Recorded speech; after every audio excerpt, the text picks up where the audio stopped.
ਧੰਨ ਵਾਹਿਗੁਰੂ ਸਾਹਿਬ ਜੀ। ਜੇਤਾ ਸਮੁੰਦ ਸਾਗਰ ਨੀਰ ਭਰਿਆ, तेते ओगण हमारे। दया करो किछ मेहर उपावो, डुबदे पत्थर तारे। सतनाम धन वाहिगुरु साहिब जी। सोही कबीर जियो ललित थाके नैन सरवण सुन थाके। थाकी सुंदर काया जरा हाक दी, सब मत थाकी एक न थाकस माया। बाबरे तैं ज्ञान विचार न पाया, बिरथा जन्म गवाया। रहाउ तब लग प्राणी तिसै सरीबो, जब लग घट में सासा। जे घट जाए तब भाव न जासी, हर के चरण निवासा। जिसको शब्द बसावे अंतर, चूकै तिसै प्यासा। हुक्म बूझै चौपड़ खेलै, मन जिन ढाले पासा। जो जन जान भजै अवगत को, तिनका कछु न नासा। कहो कबीर ते जन कबहो न हारै, ढाल जो जानहै पासा। जो जन जान भजें अवगत को, तिनका कछु न नासा।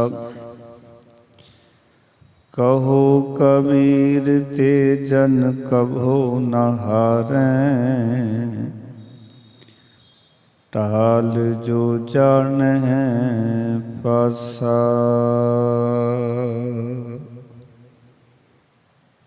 वाहिगुरु जी का खालसा, वाहिगुरु जी की फतेह। जागदी जोत शबद ब्रह्म सतगुरु तन तन श्री गुरु ग्रंथ साहब महाराज जी की पावन हजूरी च जुड़ बैठे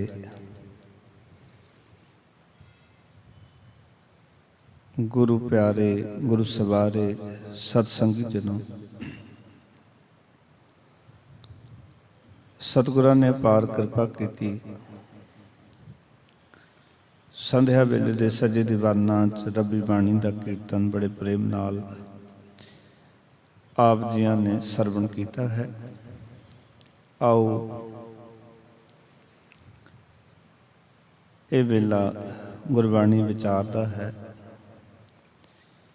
ਭਗਤਾਂ ਦੀ ਬਾਣੀ ਦੀ ਲੜੀਵਾਰ ਵਿਚਾਰ ਅਸਥਾਨ ਤੇ ਚੱਲ ਰਹੀ ਹੈ। ਵਿਚਾਰ ਅਧੀਨ ਅੱਜ ਦਾ ਪਾਵਨ ਜੋ ਸ਼ਬਦ ਹੈ, ਸੋਹੀ ਅਤੇ ਲਲਿਤ ਰਾਗ ਦੇ ਵਿੱਚ ਗਾਉਣ ਦਾ ਹੁਕਮ ਹੈ। ਪਾਵਨ ਅੰਕ 793 ਦੇ ਉੱਤੇ ਇਹ ਸ਼ਬਦ ਦਰਜ ਹੈ। ਜਿਸ ਸ਼ਬਦ ਦੇ ਰਾਹੀਂ ਮਨੁੱਖ ਨੂੰ ਇਹ ਸਮਝਾਉਣ ਦਾ ਯਤਨ ਕਰ ਰਹੇ ਹਨ ਭਗਤ ਕਬੀਰ ਸਾਹਿਬ ਜੀ ਕਿ ਤੂੰ ਜੀਵਨ ਦੇ ਵਿੱਚ ਉਹ ਗਿਆਨ ਹਾਸਲ ਨਹੀਂ ਕਰ ਰਿਹਾ ਜਿਸ ਗਿਆਨ ਦੇ ਨਾਲ ਅਕਾਲ ਪੁਰਖ ਵਾਹਿਗੁਰੂ ਨਾਲ ਤੇਰੀ ਡੂੰਘੀ ਸਾਂਝ ਬਣ ਸਕੇ। ਤੈਨੂੰ ਉਹ ਸੂਝ ਉਹ ਸਮਝ ਪ੍ਰਾਪਤ ਨਹੀਂ ਹੋ ਰਹੀ ਜਿਹੜੀ ਸਮਝ ਤੈਨੂੰ ਰੱਬ ਕਰ ਸਕੇ, ਅਤੇ ਵਿਅਰਥੀ ਆਪਣੇ ਜੀਵਨ ਨੂੰ ਤੂੰ ਗਵਾ ਰਿਹਾ ਹੈ।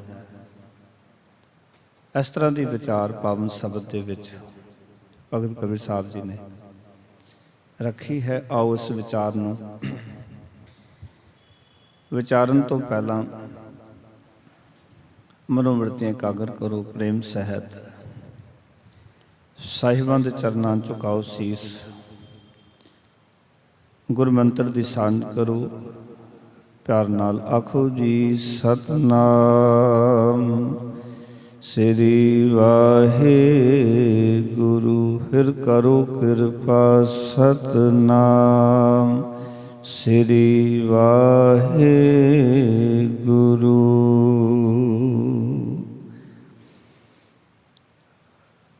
ਇੱਥੇ ਸ਼ਬਦ ਵਰਤੇ ਹੈ ਬਾਬਰੇ ਤੈਂ ਗਿਆਨ ਵਿਚਾਰ ਨਾ ਪਾਇਆ।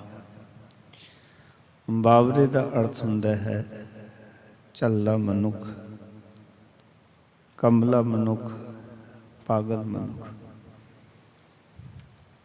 ਅਸਲ ਵਿੱਚ ਜਿਨ੍ਹਾਂ ਨੂੰ ਅਸੀਂ ਪਾਗਲ ਕਹਿੰਦੇ ਹਾਂ ਉਹ ਇਤਨੇ ਪਾਗਲ ਨਹੀਂ ਹਨ, ਪਰ ਜਿਹੜਾ ਆਪਣੇ ਆਪ ਨੂੰ ਮਨੁੱਖ ਸਹੀ ਸਮਝ ਰਿਹਾ ਹੈ। ਔਰ ਕਈ ਵਾਰੀ ਐਸਾ ਵੀ ਹੁੰਦਾ ਹੈ ਕਿ ਮਨੁੱਖ ਸਮਾਜ ਵਿੱਚ ਰਹਿੰਦਾ ਹੋਇਆ ਆਪਣੇ ਪਾਗਲ ਨੂੰ ਜਗ ਜ਼ਾਹਿਰ ਨਹੀਂ ਕਰਨਾ ਚਾਹੁੰਦਾ, ਕਿਉਂਕਿ ਉਸਦੀ ਈਗੋ ਹਰਟ ਹੁੰਦੀ ਹੈ ਵੀ ਲੋਕ ਕੀ ਕਹਿਣਗੇ, ਆਲਾ ਦੁਆਲਾ ਕੀ ਕਹੇਗਾ।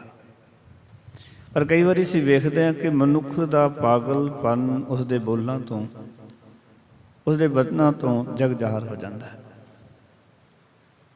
ਔਰ ਗੁਰਬਾਣੀ ਨੇ ਇਸ ਕਰਕੇ ਮਨੁੱਖ ਨੂੰ ਆਖਿਆ ਕਿ ਜਦੋਂ ਤੂੰ ਇਹ ਮਨੁੱਖਾ ਜੀਵਨ ਪ੍ਰਾਪਤ ਕਰਕੇ ਔਰ ਉਹ ਗਿਆਨ ਹਾਸਲ ਨਹੀਂ ਕੀਤਾ ਜਿਹੜਾ ਗਿਆਨ ਪ੍ਰਾਪਤ ਕਰਨ ਵਾਸਤੇ ਇਹ ਮਨੁੱਖਾ ਜੀਵਨ ਪ੍ਰਾਪਤ ਹੋਇਆ। ਇਸ ਕਰਕੇ ਬਾਬਰੇ ਤੈਂ ਦਾ ਅਰਥ ਹੈ ਯੂ। ਹਰ ਇੱਕ ਬੰਦਾ ਆਪਣੇ ਆਪ ਦੇ ਉੱਤੇ ਗੱਲ ਲਵੇ ਕਿ ਮੈਂ ਗਿਆਨ ਹਾਸਲ ਨਹੀਂ ਕੀਤਾ। ਆਪਣੇ ਆਪ ਨੂੰ ਅਸੀਂ ਸੰਬੋਧਨ ਕਰੀਏ ਕਿ ਹੇ ਪਾਗਲ ਮਨੁੱਖ, ਹੇ ਝੱਲੇ ਇਨਸਾਨ, ਹੇ ਕਮਲੇ ਇਨਸਾਨ, ਤੂੰ ਉਹ ਗਿਆਨ ਪ੍ਰਾਪਤ ਨਹੀਂ ਕੀਤਾ। ਅਸਲ ਵਿੱਚ ਪ੍ਰੋਬਲਮ ਕਿੱਥੇ ਹੈ ਕਿ ਅਸੀਂ ਪਹਿਲੀ ਗੱਲ ਤਾਂ ਇਹ ਹੈ ਕਿ ਆਪਣੇ ਆਪ ਨੂੰ ਪਾਗਲ, ਝੱਲਾ, ਕਮਲਾ, ਬਾਵਰਾ ਮੰਨਣ ਵਾਸਤੇ ਤਿਆਰ ਨਹੀਂ ਹਾਂ।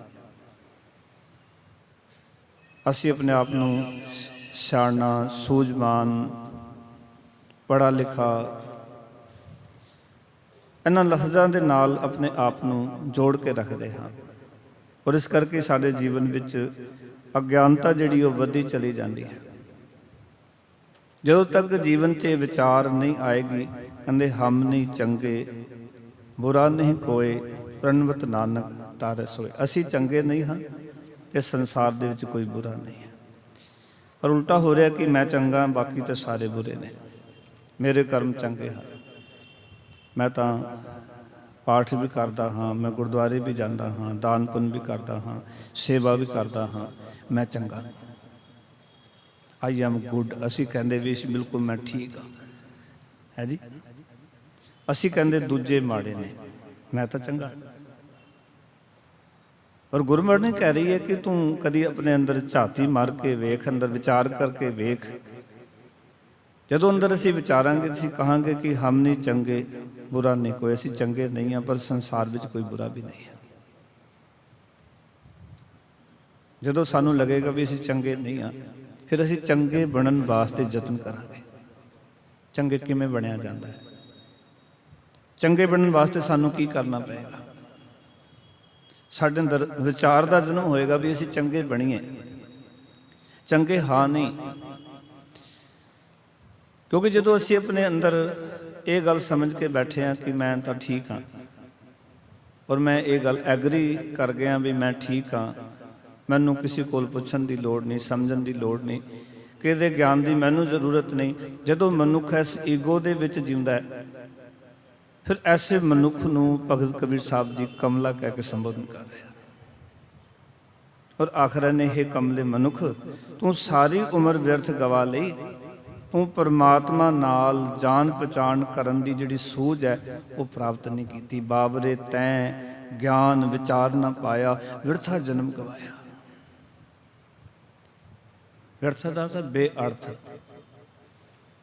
जिमें कई बार दास बेनती करता है कि बंदा जुआ खेड रहा है, पार्क च बैठा सवेर तो लैके शाम तक ताश खेड रहा, बेअर्थ है, किसी अर्थ नहीं। उसका बिताया होया समा किसी अर्थ नहीं, किसी परिवार के कम नहीं आ रहा, किसी समाज के कम नहीं आ रहा।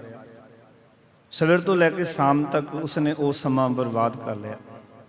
और वो मनुख कवे कि मैं तो जी अपना दिन सफला कर लिया, उसदे तो सफल कुछ भी नहीं होया। समाज में रह के जे उहदे कोल समा सी सेवा कर लैंदा, पार्क च ही बैठा तो पार्क दे विच ते सेवा करन नूं बड़ा कुछ है। उहदे विचों पौधिਆਂ ਨੂੰ पानी पा सकता सी, पार्क दे विच साफ सफाई कर सकता सी, बहुत कुछ कर सकता सी, पर वो ताश खेड के खुश है। निंदा चुगली किसी की करके पूरा दिन एक दूजे कोल बैठ के खुश है। पर ये जो काम असी कर रहे हाँ, इन्हां विचों किसी अर्थ नहीं साडा समा जा रहा। ये सारा व्यर्थ है, टोटली व्यर्थ है बिल्कुल। क्योंकि समा साडा सफला, और समा सफला करन वास्ते ही असी संसार दे विच आए। जदों बाणी दी असी शरण लैंदे हाँ, गुरु साहब गुरु ग्रंथ साहब महाराज की शरण विच आउंदे हाँ, उस वेले गुरु साहब मनुख नूं सुचेत करदे ने, कहंदे तू संसार च आया, तैनूं पता क्यों आया? बंदा कहना नहीं, ते मर कहंदे आयो सुनन पढ़न को बाणी। तैनूं मैं दसदा, तू अकाल पुरख वाहिगुरू की सिव सलाह, बाणी का अर्थ है तो सिव सलाह सुनन वास्ते, सिफत करन वास्ते आया, मालक की वडियाई करन वास्ते आया। तू एवें नहीं संसार दे विच आया, तेरा आउण दा कोई खास मकसद है। प्राणी तू आया लाहा लैण, तू कोई लाहा लैण वास्ते आया। पर जिस तो सानू लाह की प्राप्ति होनी है, उस वास्ते सानू ज्ञान की लोड़ है।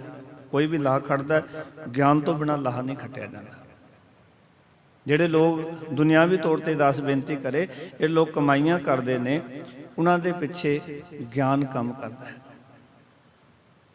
पहला किसी गल नूं सुनते हैं, फिर मनते हैं, फिर कमाउंदे ने, फिर हंडाउंदे ने, फिर कहते हैं आनंद आ गया। इन्ना कुछ करते हैं।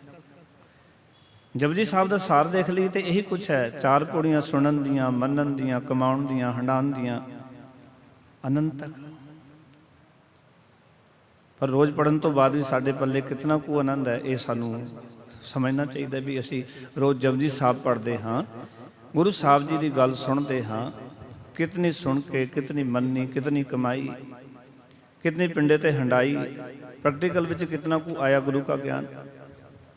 तो असी कहन जोगे होए कि आनंद पिया मेरी माँ सतगुरु मैं पाया, मैनू सतगुरु की प्राप्ति हो गई। देखो केवल लफजी ज्ञान नहीं है, अध्यात्म की वो समझ गुरबाणी में गुरु साहब ने सानू बख्शी है। और गुरु साहब ये समझाना चाहते हैं कि इस गल नूं तू कबूल कर लै, जे तू वो ज्ञान हासिल नहीं किया तो सच रूपी धन नूं इकट्ठा नहीं किया, उसका व्यापार नहीं किया, तैनूं धर्म कमाउणा ते धर्म पिंडे ते हंडाउणा नहीं आया, तो तू गल नूं एक्सैप्ट कर लै कि तू पागल है, तू झल्ला है, तू बावरा है, तू कमला है। ਸਾਡੇ ਵਾਸਤੇ ਕਮਲੇ ਉਹ ਨੇ ਜਿਹੜੇ ਕਿ ਸੰਸਾਰ ਦੇ ਗੰਦਮਨ ਨੂੰ ਇਕੱਠਾ ਕਰਦੇ, ਪਰ ਤੂੰ ਕਾਮ ਨੂੰ ਇਕੱਠਾ ਕਰ ਰਿਹਾ, ਕ੍ਰੋਧ ਨੂੰ ਇਕੱਠਾ ਕਰ ਰਿਹਾ, ਲੋਭ ਨੂੰ ਇਕੱਠਾ ਕਰ ਰਿਹਾ, ਮੋਹ ਨੂੰ ਇਕੱਠਾ ਕਰ ਰਿਹਾ, ਅਹੰਕਾਰ ਨੂੰ ਇਕੱਠਾ ਕਰ ਰਿਹਾ। ਗੁਰੂ ਸਾਹਿਬ ਕਹਿੰਦੇ ਤੂੰ ਪਾਗਲ ਹੈ, ਤੂੰ ਕਮਲਾ ਹੈ। ਤਾਈ ਮਹਾਰਾਜ ਕਹਿੰਦੇ ਨੇ ਮਾਇਆ ਮਮਤਾ ਮੋਹਣੀ ਜਿਨ ਬਿਨ ਦੰਤਾਂ ਜਗ ਖਾਇਆ, ਮਨਮੁਖ ਖਾਦੇ ਗੁਰਮੁਖ ਉਬਰੇ ਜਿਨੀ ਸਚ ਨਾਮ ਚਲਾਇਆ, ਬਿਨ ਨਾਮੈ ਜਗ ਕਮਲਾ ਫਿਰੈ ਗੁਰਮੁਖ ਨਦਰੀ ਆਇਆ। ਨਾਮ ਤੋਂ ਬਿਨਾਂ ਸਾਰਾ ਜਗਤ ਮਹਾਰਾਜ ਕਹਿੰਦੇ ਝੱਲਾ ਹੈ, ਕਮਲਾ ਹੈ। ਇਹ ਗੱਲ ਤਾਂ ਗੁਰੂ ਦੇ ਸਨਮੁਖ ਹੋ ਕੇ ਸਮਝ ਆਏਗੀ ਨਾ ਵੀ ਵਾਕਈ ਨਾਮ ਨਹੀਂ ਸਾਡੇ ਪੱਲੇ। ਜਿਹੜਾ ਧਨ ਸਾਨੂੰ ਚਾਹੀਦਾ ਸੀ, ਜਿਹੜੇ ਸਾਡੇ ਜੀਵਨ ਦਾ ਆਧਾਰ ਹੈ, ਜਿਹੜਾ ਮਨੁੱਖੀ ਜੀਵਨ ਦਾ ਆਧਾਰ ਹੈ, ਉਹ ਸਾਡੇ ਪੱਲੇ ਹੈ ਹੀ ਨਹੀਂ। ਇਸ ਕਰਕੇ ਤਾਂ ਭਗਤਾਂ ਨੇ ਕਿਹਾ ਕਿ ਮਨੁੱਖ ਪਾਗਲ ਹੋ ਕੇ ਜ਼ਿੰਦਗੀ ਜੀ ਰਿਹਾ, ਝੱਲਾ ਬਣ ਕੇ ਜ਼ਿੰਦਗੀ ਜੀ ਰਿਹਾ, ਕਿਉਂਕਿ ਅਸੀਂ ਜੋ ਇਕੱਠਾ ਕੀਤਾ ਹੈ ਉਹ ਕੂੜਾ ਕਰਕਟ ਹੈ। ਜੋ ਕਾਮ ਕ੍ਰੋਧ ਲੋਭ ਮੋਹ ਹੰਕਾਰ ਦੀ ਜ਼ਿੰਦਗੀ ਅਸੀਂ ਜੀ ਰਹੇ ਨਾ, ਜਦੋਂ ਆਪਾਂ ਧਰਮ ਦੀ ਦੁਨੀਆ ਨੂੰ ਸਮਝਾਂਗੇ, ਗੁਰੂ ਕੇ ਗਿਆਨ ਦੇ ਰਾਹੀਂ ਜੀਵਨ ਨੂੰ ਸਮਝਣ ਦਾ ਯਤਨ ਕਰਾਂਗੇ ਪਿਆਰ ਵਾਲਿਓ, ਉਸ ਵੇਲੇ ਸਾਨੂੰ ਸਮਝ ਆਵੇਗੀ ਕਿ ਵਾਕਈ ਹੀ ਜੋ ਮੈਂ ਹਾਸਲ ਕੀਤਾ ਹੈ ਉਸ ਗਿਆਨ ਦੇ ਨਾਲ ਪਰਮਾਤਮਾ ਦੀ ਸੋਝ ਮੈਨੂੰ ਪ੍ਰਾਪਤ ਨਹੀਂ ਹੋਈ। ਆਪਾਂ ਕਰਨਾ ਕੀ ਹੈ? ਪਰਮਾਤਮਾ ਨਾਲ ਜਾਣ ਪਛਾਣ ਕਰਨ ਦੀ ਸੋਝ ਪ੍ਰਾਪਤ ਕਰਨੀ ਹੈ, ਸੋਝੀ ਪ੍ਰਾਪਤ ਕਰਨੀ ਹੈ, ਉਹ ਗਿਆਨ ਪ੍ਰਾਪਤ ਕਰਨਾ ਹੈ ਜਿਸ ਗਿਆਨ ਦੇ ਸਦਕਾ ਸਾਨੂੰ ਰੱਬ ਦੀ ਸਮਝ ਆ ਸਕੇ। ਇਸ ਕਰਕੇ ਭਗਤ ਜੀ ਕਹਿ ਰਹੇ ਨੇ ਬਾਬਰੇ ਤੈਂ ਗਿਆਨ ਵਿਚਾਰ ਨਾ ਪਾਇਆ, ਬਿਰਥਾ ਜਨਮ ਗਵਾਇਆ। ਕਿਵੇਂ ਗਵਾ ਲਿਆ? ਪਹਿਲੇ ਬੰਦ ਵਿੱਚ ਵਿਆਖਿਆ ਕਰਦੇ ਕਹਿ ਰਹੇ ਨੇ ਥਾਕੇ ਨੈਣ ਸਰਵਣ ਸੁਣ ਥਾਕੇ, ਥਾਕੀ ਸੁੰਦਰ ਕਾਇਆ। ਕਹਿੰਦੇ ਕਦੀ ਆਪਣੇ ਜੀਵਨ ਵੱਲ ਵੇਖ, ਥਾਕੇ ਨੈਣ, ਤੇਰੀਆਂ ਅੱਖਾਂ ਕਮਜ਼ੋਰ ਹੋ ਚੁੱਕੀਆਂ ਹਨ। ਮਾਫ ਕਰਨਾ, ਜਨਮ ਲੈਣ ਤੋਂ ਬਾਅਦ ਅੱਖਾਂ ਦੀ ਰੋਸ਼ਨੀ ਵੱਧ ਨਹੀਂ ਰਹੀ, ਕਮਜ਼ੋਰ ਹੋ ਰਹੀ ਹੈ, ਅੱਖਾਂ ਵੀਕ ਹੋ ਰਹੀਆਂ ਨੇ। ਮਾਰੇ ਕਹਿੰਦੇ ਨੇ ਥਾਕੇ ਨੈਣ, ਤੇਰੀਆਂ ਅੱਖਾਂ ਕਮਜ਼ੋਰ ਹੋ ਚੁੱਕੀਆਂ ਹਨ। ਸਰਵਣ ਸੁਣ ਥਾਕੇ, ਕੰਨ ਵੀ ਹੁਣ ਸੁਣਨੋਂ ਹਟ ਗਏ ਹਨ, ਪਾਓ ਕਿ ਇਹਨਾਂ ਦੀ ਸੱਤਾ ਵੀ ਕਮਜ਼ੋਰ ਹੋ ਗਈ। ਥਾਕੀ ਸੁੰਦਰ ਕਾਇਆ, ਸੋਹਣਾ ਸਰੀਰ ਜਿਹੜਾ ਤੈਨੂੰ ਮਿਲਿਆ ਸੀ ਇਹ ਵੀ ਰਹਿ ਗਿਆ, ਥੱਕ ਗਿਆ। ਫਿਰ ਕਹਿਣ ਲੱਗੇ, ਕਹਿੰਦੇ ਨੇ ਜਰਾ ਹਾਕ ਦੀ ਸਭ ਮਤ ਥਾਕੀ। ਜਰਾ ਦਾ ਅਰਥ ਹੈ ਬੁਢੇਪਾ, ਹਾਕ ਦਾ ਅਰਥ ਹੈ ਸੱਦਾ, ਸੱਦ ਆਵਾਜ਼। ਕਹਿੰਦੇ ਨੇ ਬੁਢੇਪੇ ਨੇ ਆ ਕੇ ਤੈਨੂੰ ਆ ਸੱਦ ਮਾਰੀ। ਬੁਢੇਪਾ ਸੱਦਾ ਮਾਰਦਾ ਹੈ, ਅੱਖਾਂ ਕਮਜ਼ੋਰ ਹੋ ਜਾਂਦੀਆਂ, ਬੁਢੇਪਾ ਸੱਦਾ ਮਾਰਦਾ ਹੈ, ਕੰਨਾਂ ਦੀ ਸੁਣਨ ਦੀ ਸੱਤਾ ਘਟ ਜਾਂਦੀ ਹੈ। ਬੁਢੇਪਾ ਸੱਦਾ ਦਿੰਦਾ ਹੈ, ਸਾਡੇ ਕੇਸ ਚਿੱਟੇ ਹੋਣੇ ਸ਼ੁਰੂ ਹੋ ਜਾਂਦੇ ਨੇ, ਅੱਖਾਂ ਵਿੱਚੋਂ ਨੀਰ ਵਗਣਾ ਸ਼ੁਰੂ ਹੋ ਜਾਂਦੇ ਨੇ। ਮਾਰ ਕਹਿੰਦੇ ਨੈਣੋਂ ਨੀਰ ਪਹਿ ਤਨਖੀ ਨਾ ਪਹਿ, ਕੇਸ ਦੁੱਧ ਬਾਣੀ ਰੁੱਧਾ ਕੰਠ ਸ਼ਬਦ ਨਹੀਂ ਉਚਰੈ, ਅਬ ਕਿਆ ਕਰੈ ਪ੍ਰਾਣੀ। ਮੇਰੇ ਰਾਮ ਰਾਏ ਹੋਏ ਵੈਦ ਬਨਵਾਰੀ, ਆਪਣੇ ਸੰਤੈ ਲੇਹੁ ਉਬਾਰੀ। ਮਾਥੈ ਪੀਰ शरीर जलन है करक कलेजे माई, ऐसी वेदन उपज खरी वही वाका ओखद नाई। जिहदी कोई दवाई नहीं, बुढ़ेपे की कोई दवाई नहीं, कोई मैडिसन नहीं है। भगत जी कहते ने कदे अपने वल वेख, जरा हाक दी पाओ कि बुढ़ेपे ने आ सद मारी, आवाज मारी। एक विद्वान ने लिखा, कहते ने ये जीवन जिहड़ा है ना, इस तरह लंघदा जा रहा है। कहते झपकी जरा आख जमानी गुजर गई। कहते पता नहीं लगता कदों मनुख की जमानी गुजर जाती, सिर्फ अख झमकन जिन्ना समय समझदा। झपकी जरा आख जमानी गुजर गई, बदली की छां थी इधर आई उधर गई। कहते बदली की छां है तेरी जमानी, कितना कुछ समा। पर मनुख की कहता है, अजे मेरे को बहुत वक्त है, जे बहुत समा पिया कर लाँगा। और इस तरह असी जिंदगी जींदे हाँ। 12 बरस बालपन बीते, 20 बरस कछ तप न कियो, 30 बरस कछ देव न पूजा, फिर पछताना विरध भयो, मेरी मेरी करते जन्म गयो। सारा जीवन ही खत्म हो जाता है साडा मेरी मेरी करदे भी करांगे करांगे, कोई नहीं अजे ठहर जाओ जी करांगे। भगत जी एक गल समझाना चाहते ने, एक गल विचार करके वेख, पर एक चीज़ तेरे कोल है जे, जरा हाकदी सब मत थाकी। आखन लगे तेरी सारी जिहड़ी असल दे विच अकल सी ना, वो भी थक चुकी है, पाओ कि ठीक तरह काम नहीं करती। जिमें जिमें उम्र बढ़ती है तो बंदे दी भुल्लन की आदत बन जाती है, समान रखिया भुल जाता है। अज तक असीं देखते माफ करना कि बच्चों के विच बहुत प्रॉब्लम आ रही है। जो कॉलेजों में जाइदा, कई बार स्कूलों में जाइदा, उत्थे पता लगता कि बच्चों में बहुत सारी ये प्रॉब्लम अज खड़ी हो रही ने। याददाश्त खत्म हो रही है। मोबाइलों ने ऐसी मत मार दी कि बच्चों जी एक उस उम्र दे विच चंगी अकल होंदी है, चंगी याददाश्त होंदी है, उन्होंने को नहीं रही, क्योंकि बहुत सारिया चीज़ां जीवन में उन्होंने जिंदगी नूं बर्बाद कर रही ने, तो असीं ध्यान भी नहीं देंदे बहुतात विच। असीं कहंदे इग्नोर मार देंदे, कोई नहीं बच्चे ही ने, पर वो तो सानूं चीज़ां विचारनियां चाहिए ना। फिर भगत जी कहते हैं ये सब चीज़ां तेरियां खत्म होंदियां जा रही ने, तेरी अकल भी ठीक नहीं रही, पर एक चीज़ है, एक न थाकस माया। बचपन तो जमानी, जमानी तो बुढ़ेपा, पर भगत जी कहते तेरी माया वाली खिच जिहड़ी अजे तक नहीं मुकी। बुढ़ेपा आ गया, सब कुछ थक गया, शरीर रह गया, पर अंदर जिहड़ी माया की खिच है वो मुकी नहीं है। कई बार बंदा जो उम्र दराज हो जाता है ना, वो कहता शायद जीवन विचों वासनावां खत्म हो गई, पर असल में शरीर च सत्ता ही नहीं रही। पर जो कोई बचपन का दोस्त उस बुजुर्ग की उम्र दे विच भी आके बहता है, फिर उस तरह की गल्लां करता है। तो ये हालत भजतरी जोगी ने लिखी है, कहते मैं जान्यो मन मर गया, अजू सो मरियो ना ही। मैं सोचा भी शायद मन मर गया, पर अजे ये मरिया कोई नहीं। बरसा परी कुसम की दादर जो गुटकाए। जो कुसंगत की गल्लां हुईयां ते जिवें डड्डू बोलते हैं ना, बरसात होने तो बाद जो कि सुक्का पै जाता है, सरोवर सुक जाते हैं, तलाब सुक जाते हैं, सोचे भी सारे डड्डू सारे मर गए हैं। पर डड्डू तो मरता कोई भी नहीं, क्योंकि उन्होंने तो पानी में रहने की आदत भी है, तो वो जो रेते में भी रह सकते हैं, मिट्टी के भी रह सकते हैं, उन्होंने मिट्टी में भी मौत नहीं होंगी।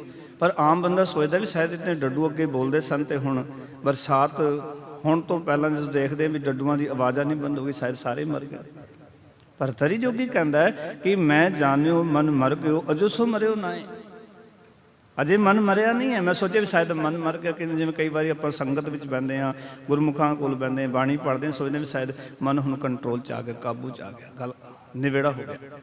पर जो असीं पुराने मित्रा कोल जाके बहते हैं और अजोका समा जो असीं देखते हैं, तो अज संगत की जिहड़ी है वो क्वालिटी अलग तरीके की बन गई है।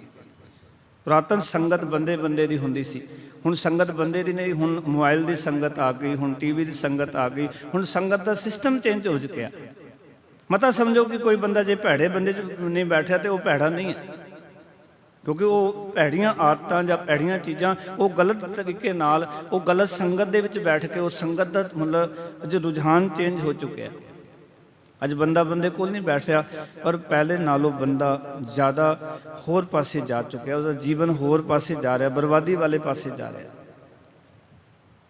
बंदे के अंदर चिड़चिड़ापन होर सारिया आदतां अज आ रही। उसका कारण है क्योंकि मनुख कोई ना कोई ऐसी संगत करे, जिहड़ी संगत तो गुरु साहब सानू वरदते ने, गुरमत सानू वरदती है। खैर मैं बेनती करा, भगत जी एक गल समझाना चाहते हैं कि ये जिहड़ा जीवन है, ਇਹਦੇ ਵਿੱਚੋਂ कई बार सोचते हाँ शायद माया का प्रभाव घट गया है, कई बार सानू लगता है।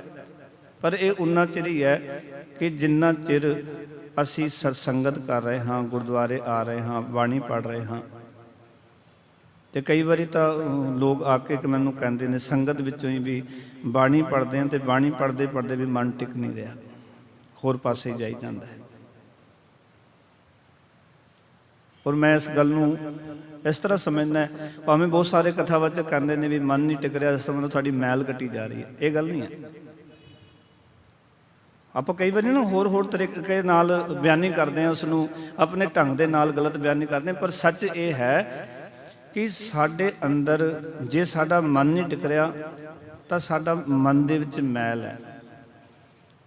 ਕਿਉਂਕਿ ਮਨ ਦੇ ਵਿੱਚ ਕੋਈ ਐਸੀ ਸੰਗਤ ਦਾ ਅਸਰ ਹੈ ਜਿਹੜੀ ਸੰਗਤ ਗੁਰੂ ਸ਼ਬਦ ਦੀ ਸੰਗਤ ਨਾਲੋਂ ਜ਼ਿਆਦਾ ਸਾਨੂੰ ਪ੍ਰਭਾਵਿਤ ਕਰ ਰਹੀ ਹੈ। ਇਸ ਗੱਲ ਨੂੰ ਪੱਲੇ ਬੰਨ ਲੈਣਾ। ਕੋਈ ਐਸੀ ਚੀਜ਼ ਸਾਨੂੰ ਜਿਹੜੀ ਸ਼ਬਦ ਨਾਲੋਂ ਵੀ ਜ਼ਿਆਦਾ ਸਾਨੂੰ ਪ੍ਰਭਾਵਿਤ ਕਰ ਰਹੀ ਹੈ, ਉਸ ਕਰਕੇ ਸਾਡਾ ਮਨ ਨਹੀਂ ਟਿਕ ਰਿਹਾ। ਹੁਣ ਸਾਨੂੰ ਇਹ ਵਿਚਾਰ ਕਰਨੀ ਪਏਗੀ ਵੀ ਕਿਹੜੀ ਚੀਜ਼ ਹੈ ਜਿਹੜੀ ਗੁਰੂ ਕੇ ਸ਼ਬਦ ਨਾਲੋਂ, ਗੁਰੂ ਕੀ ਬਾਣੀ ਨਾਲੋਂ ਜ਼ਿਆਦਾ ਪ੍ਰਭਾਵਿਤ ਕਰ ਰਹੀ ਹੈ, ਜਿਸ ਦੀ ਜਕੜ ਵਿੱਚ ਅਸੀਂ ਸਾਰੇ ਆਏ ਹੋਏ ਹਾਂ, ਜੋ ਸਾਨੂੰ ਪ੍ਰਭਾਵਿਤ ਕਰ ਰਹੀਆਂ ਚੀਜ਼ਾਂ। ਇਸ ਕਰਕੇ ਸਾਡਾ ਮਨ ਨਹੀਂ ਟਿਕ ਰਿਹਾ, ਕਿਉਂਕਿ ਬਾਹਰ ਦੀ ਜਦੋਂ ਅਸੀਂ ਚੰਚਲਤਾ ਦੇਖਦੇ ਹਾਂ, ਬਾਹਰ ਦੀ ਮਾਇਆ ਦਾ ਰੂਪ ਵੇਖਦੇ ਹਾਂ। ਕੱਲਾ ਇਹ ਨਹੀਂ ਵੀ ਆਪਾਂ ਕੁਝ ਸਮਾਂ ਆ ਕੇ ਗੁਰੂ ਸ਼ਬਦ ਦੇ ਅਭਿਆਸ ਕੀਤਾ, ਸਗੋਂ ਇਹ ਲੰਬੇ ਅਭਿਆਸ ਦੀ ਲੋੜ ਹੈ। ਮੈਨੂੰ ਮਾਫ ਕਰਨਾ, ਸਤਸੰਗਤ ਵਿੱਚ ਤਾਂ ਆਪਾਂ ਅੱਧੇ ਘੰਟੇ ਵਾਸਤੇ ਆਉਂਦੇ ਹਾਂ। ਔਰ ਸਾਡੇ ਬਹੁਤੇ ਲੋਕਾਂ ਦੀ ਤੇ ਇਹ ਗੱਲ ਇਹ ਹੁੰਦੀ ਹੈ ਵੀ ਮੈਂ ਸਤਸੰਗਤ 'ਚ ਆਇਆ, ਮੈਂ ਗੁਰਦੁਆਰੇ ਖਲੋਤਾ, ਮੈਂ ਝੂਠ ਨਹੀਂ ਬੋਲਦਾ। ਉਹ 23.5 ਘੰਟੇ ਤੂੰ ਕਰ ਰਹਿਣਾ, ਕਾਰੋਬਾਰ 'ਚ ਰਹਿਣਾ, ਲੋਕਾਂ 'ਚ ਰਹਿਣਾ, ਅੱਧਾ ਘੰਟਾ ਕਹਿੰਦੇ ਮੈਂ ਤਾਂ ਗੁਰਦੁਆਰੇ ਖਲੋਤਾ ਜੀ, ਝੂਠ ਨਹੀਂ ਬੋਲਦਾ। ਐਸਾ ਸੱਚ ਗੁਰੂ ਨਾਨਕ ਨੇ ਪ੍ਰਵਾਨ ਹੀ ਨਹੀਂ ਕੀਤਾ ਜਿਹੜਾ ਕਵੇ ਵੀ ਮੈਂ ਗੁਰਦੁਆਰੇ ਖਲੋਤਾ ਝੂਠ ਨਹੀਂ ਬੋਲਦਾ। ਹੱਦ ਹੋ ਗਈ। 23.5 ਘੰਟੇ ਤੋਂ ਝੂਠ ਹੀ ਬੋਲਣਾ। 23.5 ਘੰਟੇ ਤੋਂ ਗੁਰਦੁਆਰੇ ਨਹੀਂ ਨਾ ਰਹਿੰਦਾ, ਸਿਰਫ ਅੱਧਾ ਘੰਟੇ ਵਾਸਤੇ ਆਉਣਾ।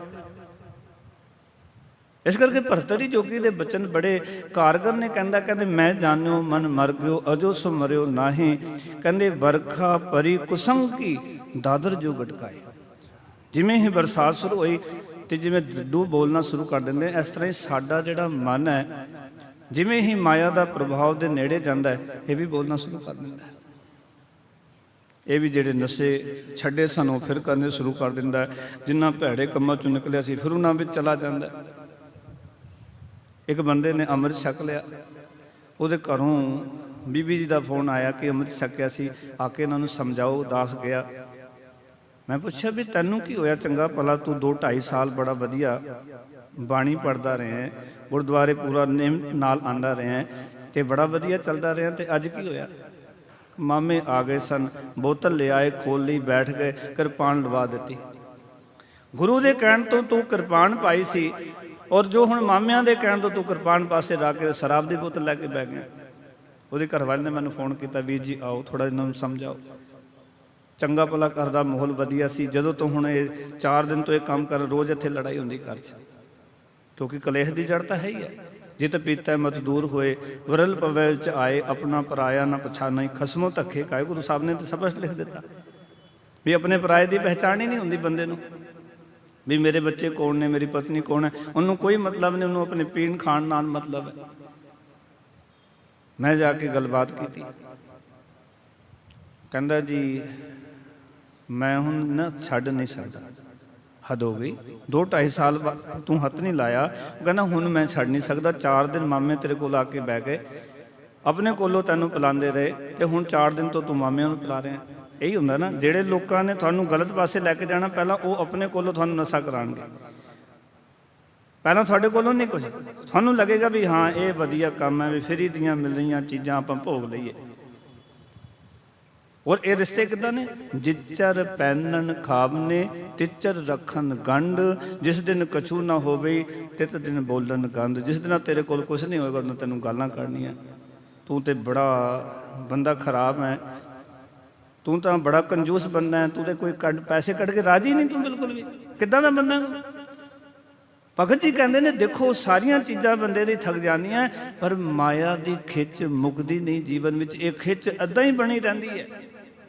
ਇਸ ਤਰ੍ਹਾਂ ਤੂੰ ਆਪਣੇ ਜੀਵਨ ਨੂੰ ਵਿਅਰਥ ਗਵਾ ਰਿਹਾ ਹੈ। ਫਿਰ ਕਹਿਣ ਲੱਗੇ ਅਗਲੇ ਬਚਨਾਂ ਵਿੱਚ, ਕਹਿੰਦੇ ਤਬ ਲਗ ਪ੍ਰਾਣੀ ਤਿਸੈ ਸਰੇਬੋ, ਜਬ ਲਗ ਘਟ ਮੈਂ ਸਾਸਾ।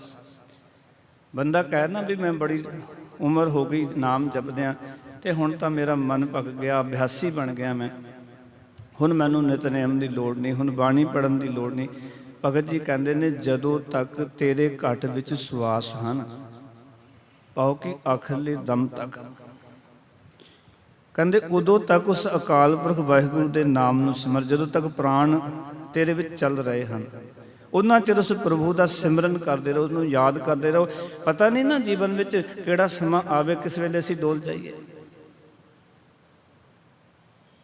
ਇੱਕ ਗੁਰਮੁਖ ਪਿਆਰਾ ਗੁਰੂ ਮਹਾਰਾਜ 10ਵੇਂ ਪਾਤਸ਼ਾਹ ਦੀ ਹਜ਼ੂਰੀ 'ਚ ਆਉਂਦਾ ਸੀ। ਬੜਾ ਟਿਕਿਆ ਹੋਇਆ ਪੁਰਖ ਸੀ।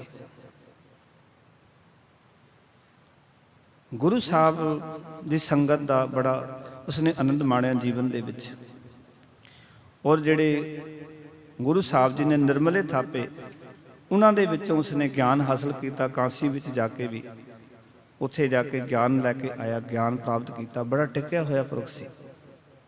ਇੱਕ ਦਿਨ ਨਾ ਕਿਸੇ ਨੇ ਪੁੱਛਿਆ, ਤੂੰ ਬੜਾ ਟਿਕਿਆ ਹੋਇਆ ਤੇ ਇੱਕ ਗੱਲ ਦੱਸ, ਹੁਣ ਤਾਂ ਤੂੰ ਇਤਨਾ ਟਿਕ ਗਿਆ ਹੈ, ਜੀਵਨ 'ਚ ਬੜੀ ਕਿਰਪਾ ਹੋ ਗਈ, ਹੁਣ ਨਾਮ ਜਪਣ ਦੀ ਕੀ ਲੋੜ ਹੈ, ਹੁਣ ਬਾਣੀ ਪੜ੍ਹਨ ਦੀ ਕੀ ਲੋੜ ਹੈ? ਉਹ ਚੁੱਪ ਰਿਹਾ। ਕਹਿੰਦੇ ਸਮਾਂ ਆਏਗਾ ਤਾਂ ਦੱਸਾਂਗਾ। ਫਿਰ ਇੱਕ ਦਿਨ ਉਹਨੇ ਪੁੱਛਿਆ ਵੀ ਤੂੰ ਬੜਾ ਟਿਕਿਆ ਹੈ, ਚੱਲ ਇਹ ਨਾ ਦੱਸ ਵੀ ਸਿਮਰਨ ਕਰਨਾ ਨਾ ਛੱਡ, ਬਾਣੀ ਨਾ ਛੱਡ, ਤੂੰ ਕਹੇਂਗਾ ਵੀ ਸਮਾਂ ਆਏਗਾ ਤਾਂ ਦੱਸਾਂਗਾ ਵੀ ਮੈਂ ਕਿਉਂ ਕਰਦਾ, ਪਰ ਇਹ ਦੱਸ ਦੇ ਵੀ ਇਹ ਟਿਕਾਓ ਕਿੱਥੋਂ ਪ੍ਰਾਪਤ ਹੋਇਆ ਤੈਨੂੰ? ਕਹਿੰਦਾ ਜੀਵਨ 'ਚ 2 ਘਟਨਾਵਾਂ ਵਾਪਰੀਆਂ। ਕਹਿੰਦੇ ਕਿਹੜੀਆਂ? ਕਹਿੰਦੇ ਸਾਡੇ ਪਿੰਡ ਦੇ ਵਿੱਚ ਇੱਕ ਮੰਦਿਰ ਸੀ, ਬ੍ਰਾਹਮਣਾਂ ਦਾ ਇੱਕ ਘਰ ਸੀ, ਤੇ ਮੈਂ ਰਸਤੇ ਵਿੱਚ ਰਹਿੰਦਾ ਸੀ, ਮੰਦਿਰ ਦੇ ਰਸਤੇ ਵਿੱਚ। ਤੇ ਕਹਿੰਦੇ ਉਹ ਜਿਹੜਾ ਬੱਚਾ ਨਾ ਰੋਜ਼ ਮੰਦਿਰ ਦੀਵਾ ਜਗਾਉਣ ਵਾਸਤੇ ਜਾਂਦਾ ਸੀ। ਮੈਂ ਉਸ ਬੱਚੇ, ਛੋਟਾ ਜਿਹਾ ਬੱਚਾ ਸੀ, 10-12 ਸਾਲਾਂ ਦਾ, ਕਹਿੰਦੇ ਬੱਚੇ ਨੂੰ ਪੁੱਛਿਆ, ਕਹਿੰਦੇ ਬੱਚੇ ਇੱਕ ਗੱਲ ਦੱਸ ਕਿ ਇਹ ਜਿਹੜੀ ਜੋਤ ਹੈ ਇਹ ਕਿੱਥੋਂ ਆਈ ਹੈ ਦੀਵੇ ਦੀ? ਉਸ ਬੱਚੇ ਨੇ ਉਹਨੂੰ ਦੀਵੇ ਨੂੰ ਫੂਕ ਮਾਰੀ, ਬੁਝਾ ਦਿੱਤਾ। ਕਹਿੰਦਾ ਬਾਬਾ ਜੀ ਦੱਸੋ ਜੋਤ ਕਿੱਥੇ ਗਈ? ਮੇਰੇ ਪੈਰਾਂ ਥੱਲੋਂ ਤੇ ਜ਼ਮੀਨ ਖਿਸਕ ਗਈ। ਕਹਿੰਦੇ ਜੋਤ ਕਿੱਥੋਂ ਆਈ ਮੈਂ ਪੁੱਛ ਰਿਹਾ ਸੀ, ਪਰ ਉਹਨੇ ਸਵਾਲ ਕਰਦਾ ਜੋਤ ਗਈ ਕਿੱਥੇ? ਮੇਰੇ ਕੋਲ ਕੋਈ ਜਵਾਬ ਨਹੀਂ ਸੀ। ਉਹਨਾਂ ਮੈਂ ਸੋਚਿਆ ਵੀ ਮੈਂ ਆਪਣੇ ਗਿਆਨ ਦਾ ਬੜਾ ਗੁਮਾਨ ਕਰਦਾ, ਮੇਰੇ ਨਾਲ ਉੱਤੇ ਇਹ ਬੱਚਾ ਸਿਆਣਾ। ਕਹਿੰਦੇ ਫਿਰ ਇੱਕ ਘਟਨਾ ਵਾਪਰੀ। ਸਾਡੇ ਪਿੰਡ ਦੇ ਵਿੱਚ ਇੱਕ ਬੰਦਾ ਰੋਜ਼ ਰੱਜ ਕੇ ਆਉਂਦਾ ਸੀ। ਮੈਂ ਆਪਣੇ ਗਿਆਨ ਦਾ ਹੰਕਾਰ ਕਰਕੇ ਉਹਨੂੰ ਸਮਝਾਉਣ ਦਾ ਯਤਨ ਕਰਦਾ ਸੀ। ਤੇ ਮੈਂ ਇੱਕ ਦਿਨ ਉਹਨੂੰ ਗੱਲ ਆਖੀ ਵੀ ਰੋਜ਼ ਰੱਜਿਆ ਆਉਣਾ, ਪੈਰਾਂ ਦੇ ਭਾਰ ਖੜਿਆ ਨਹੀਂ ਜਾਂਦਾ, ਕਿਉਂ ਪੀਨਾ? ਰੋਜ਼ ਡਿੱਗਦਾ। ਉਹ ਪਤਾ ਕੀ ਕਹਿੰਦਾ ਹੈ? ਬਾਬਾ ਜੀ ਸਾਡਾ ਰੋਜ਼ ਨਿਤ ਡਿੱਗਣ ਦਾ ਕੰਮ ਹੈ, ਪਰ ਆਪਣਾ ਖਿਆਲ ਰੱਖਿਓ ਤੁਸੀਂ ਨਾ ਡਿੱਗ ਜਾਇਓ। ਰੋਜ਼ ਡਿੱਗਦੇ ਅਸੀਂ ਤਾਂ, ਪਰ ਤੁਸੀਂ ਸਾਧੂ ਹੋ, ਤੁਸੀਂ ਸੰਤ ਹੋ, ਤੁਸੀਂ ਬੰਦਗੀ ਕਰਨ ਵਾਲੇ ਪੁਰਖ ਹੋ। ਕਹਿੰਦੇ ਤੁਸੀਂ ਆਪਣਾ ਖਿਆਲ ਰੱਖਿਓ ਕਿਤੇ ਤੁਸੀਂ ਨਾ ਡਿੱਗ ਜਾਇਓ। ਕਹਿੰਦੇ ਮੈਂ ਡਿੱਗਿਆ ਰੋਜ਼ ਉੱਠ ਜਾਂਦਾ, ਪਰ ਤੁਸੀਂ ਡਿੱਗੇ ਉੱਠ ਨਹੀਂ ਸਕਦੇ। ਇਹ ਗੱਲ ਕਰਨੀ ਇਤਨੀ ਚੋਟ ਕਰੀ ਮੇਰੇ ਤੇ, ਮੇਰਾ ਗਿਆਨ ਚਕਨਾਚੂਰ ਹੋ ਗਿਆ। ਮੇਰੀ ਕੀਤੀ ਬੰਦਗੀ ਜਿਹੜੀ ਹੈ ਉਸ ਦੇ ਨਾਲ ਜੀਵਨ 'ਚ ਸਮਾਪਤ ਹੋ ਗਈ। ਇਸ ਕਰਕੇ ਬੰਦਗੀ ਕਰਦਾ ਹੈ, ਆਖਰਲੇ ਸਵਾਸ ਤੱਕ ਪਤਾ ਨਹੀਂ ਕਦੋਂ ਡਿੱਗ ਨਾ ਜਾਈਏ, ਜੇ ਡਿੱਗ ਗਏ ਉੱਠਿਆ ਨਹੀਂ ਜਾਣਾ।